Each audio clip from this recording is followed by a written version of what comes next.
Okay, so when it comes to attack, in terms of preparation of the beginning of the round, what you're going to see the most is either a default where the objective is to take space of a specific part of a map and maybe sometimes even get a kill. So it's completely different. When I talk about default on attack, it's completely different than the default setup on defense, okay? So for example, if we're playing attack on Haven, to give you an example of what a default can look like, is maybe something like this. We want to have when a default towards A long. So that means we're going to use some util towards A long and we're going to send some very specific people towards A long. We can just have, for example, Killjoy and mid and Astra towards C. And then we can have some Astra util for us over here. So for example, a smoke here, or instead of a smoke, just take back the smoke, so like a fake smoke. So let's just put a star here and like a suck here, for example, with a bridge stun. And this is an example of what a default towards a long could look like, right? In a dart. And then Jet just comes in. You can even smoke if you want over here, but I don't think he would need. Depends on the situation. And then these two guys can take long, and the Sova can just keep an eye on short, not die, but just make sure he knows if they're pushing. Don't let him push for free. And this way we've taken long from them, and maybe we can get a kill with all this util happening. And if we don't get a kill, at least we've taken this information off of them, which is really big if they don't have information on their lobby for free, right? So this is an example, but you can have different variations of this as well. You can use different kinds of utility, you know? Maybe the stun and the dart, or at least the stun is something you'd use every time, but this suck is not something you need. Maybe you can do a suck here sometimes, you know? Or maybe you can do a different kind of default. Instead of defaulting towards long, you default towards short. So what you would do in that situation is maybe you can do instantly jet dash over here with the Sova stun in here, I mean a bridge stun, and then like a Sova dart over here and suck over here, for example. And what this will do is if someone is going instantly as the round starts, the defender is going instantly here, he's always going to get stunned and sucked. And if he managed to dodge that, he's always going to get darted anyways. And then the Jet is dashing, so he's going to get here really quick and maybe he can get the kill, right? And if no one is doing that anyways, that's okay. We just took a lot of information here. Also, I guess in this scenario, we would do like a Jet smoke here or a Astra smoke here as well.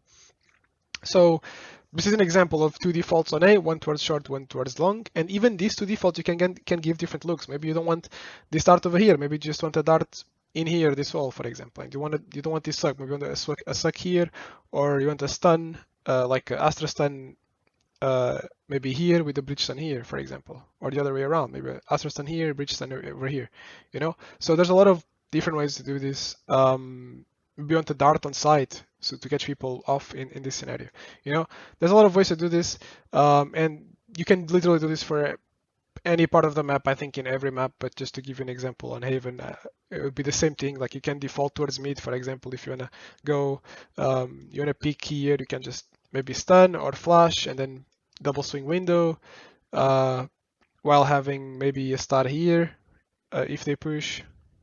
Oh, sorry, maybe like a star here ready to suck if they push, and then you can drone garage, for example, with a smoke on window, and if you can drone garage and just break their utility or take a fight, you know, take back the space, make sure that if they want to take it, they have to risk something or use utility. And maybe you can also just walk in here, maybe put some fake smokes or some jet smokes, break a turret, and then you can leave a lurker or not, you know. And the point is you take information off the enemy team, making so they cannot rotate to each side easily. You know, like if they can't know where we're going easily, and that's the point when you're playing attack.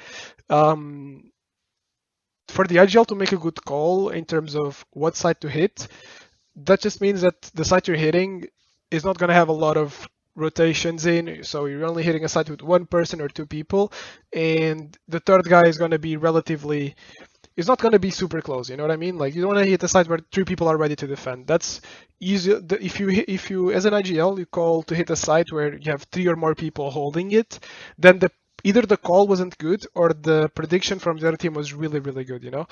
So by playing these kind of defaults and taking off information for free that the other team would have otherwise, then you make it a lot harder for them to know when to rotate, where to rotate, so you can hit the site more freely. You know, it doesn't matter what site you choose because you took information from so many parts of the map. They're just gonna be holding with the standard number of people on each of these sites, and they have to rely on their normal type of defense instead of relying on numbers. I hope that makes sense. So yeah, when it comes to attack, most of the time that's what you will see, either a default like this with that kind of goal in mind, and if this is not what you're seeing, what you're going to see otherwise is just a rush. So a rush means the round starts and you're instantly going somewhere and you're going to execute. At the beginning of the round, this is really the only two scenarios you will see most of the time. And when it comes to rushing, it's a bit of a more risky all-in strat. However, it can be fundamented depending on what comp you're running versus what comp the enemy is running. So maybe your comp is really good, has really good synergy if you use your abilities correctly and use them in a certain way that you have practiced before. You can have a set execute that works really well against a specific comp on a map where, for example, on C, you can have like a set execute on C that you use Sova ult in, like this, for example. And you might think, oh, this execute works really well if we do go really fast with jet knives and all our util we have in our comp at our disposal. Maybe this is a good execute for us to do, right? Maybe we have practiced this before and we've tested it and we know it works. So let's say something like this, for example, and then you have obviously the smokes, and you can have like an Astra stun backside, like a suck backside, and Jet just dashes on a smoke, right? While checking this angle here. So this is the kind of execute that you can do maybe with an ultimate right from the start of the round. You can even use like Killjoy Molly lineups to land in here, for example, and save one for the bomb. So this is really maybe a good execute we can do that will take site really quickly, and if they only had one person holding, they will get stuck, or ideally they get stuck and we get the kill. Because when we're using this much utility, if we just get site and we stay in a 5v5, it's really usually we're gonna be looking real bad because we used a lot of utility. Well, because we're hitting a site with only one person, the other team has not used as much utility. So when they go to retake, they have a lot of utility to use, and we don't have a lot of utility to protect ourselves. So usually this kind of execute, it's a gamble, even if it's well prepared, because you wanna make sure you get kills when you do it, and the goal is just, again, get people off guard. And even though you're counting on getting people off guard, this is still a valid strat even at the highest level of the game, because you kind of anticipating how they're holding it aside from what you've seen on the previous rounds, and then you know from experience that, okay, this execute is good against this kind of defense, so we're going to go for it now.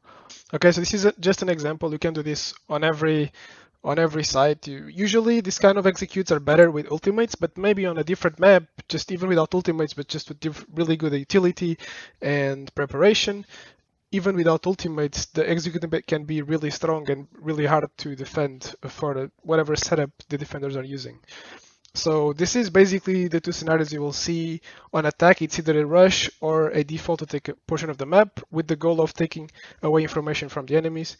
These are basically the only two things you're going to see when it comes to team play, and it's something that you will almost never see outside of a team environment type of game. So if you're playing ranked, you're not going to see this as much because, well, you might still see the same ideas, but the coordination is not going to be there, right? Not everyone is going to be on the same page. If you say on a ranked game, oh, let's default towards A long, like people don't know what you're talking about necessarily. Maybe they do know what you're talking about, or they think they know what you're talking about, but maybe they use the utility in a different manner. So it's not ever going to be planned, and that's not only for your team, it's also for the enemy team, So it's a completely different game, even at the beginning of the round, with such simple things like this. And especially on defense is when you will notice it the most. It's important to notice as well that on defense, when we're using these kind of defaults that we have to understand individually what our reactions will be, and this is something you gotta talk with your teammates, not only in practice but also like during the matches and during the game.